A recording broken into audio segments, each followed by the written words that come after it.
Bonjour, je suis ici au Cameroun, à Yaoundé, à l'entrée de Ngouakélé. Je vais un peu vous montrer les différentes étapes. Là, nous sommes à Ngouakélé. On va entrer à l'intérieur pour mieux voir ce qui se passe. Bon, là, nous sommes toujours à Ngouakélé. Et là, nous sommes dans les bureaux administratifs. Nous sommes à l'extérieur, dans des bureaux administratifs. Et ce sont les bureaux qui regroupent les professeurs, les gens administratifs de l'université. Et là, c'est un campus scolaire, ce qui est en bas. C'est un campus de l'université, c'est l'Amphi 3000. L'Amphi 300, autant pour moi, l'Amphi 300. Donc ça, 300 élèves. Bon, là, ce sont les véhicules des élèves et des professeurs. Les véhicules que vous voyez un peu de partout là. C'est pour les professeurs et les élèves.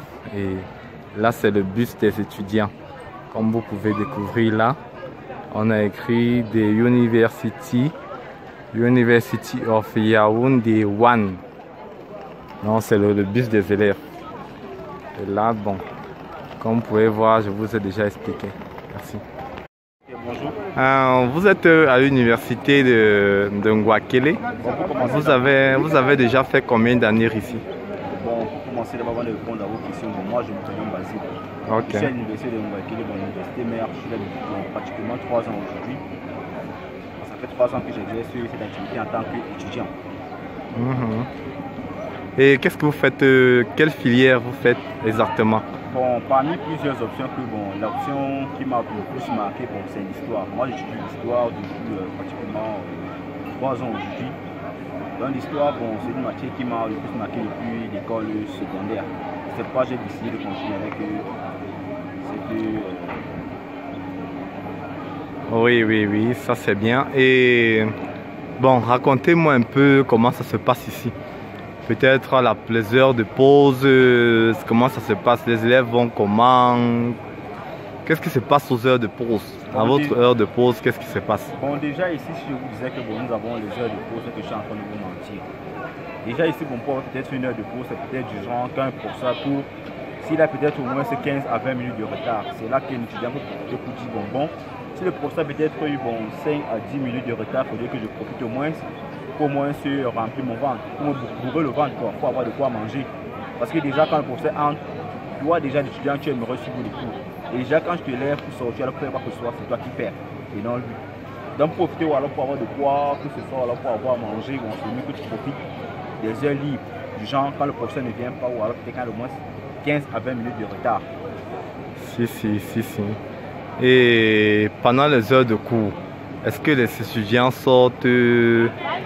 Qu'est-ce qui se passe? Bon, pendant les heures de cours, je dirais que pendant les heures de cours, ceux qui sortent, c'est peut-être les étudiants, ceux qui sont récalcitrants, ceux qui ne veulent pas assister au cours du professeur. Mais à la longue, ce sont ceux qui finissent par demander des cours, vu qu'ils sont affrontés aux examens de fin d'année.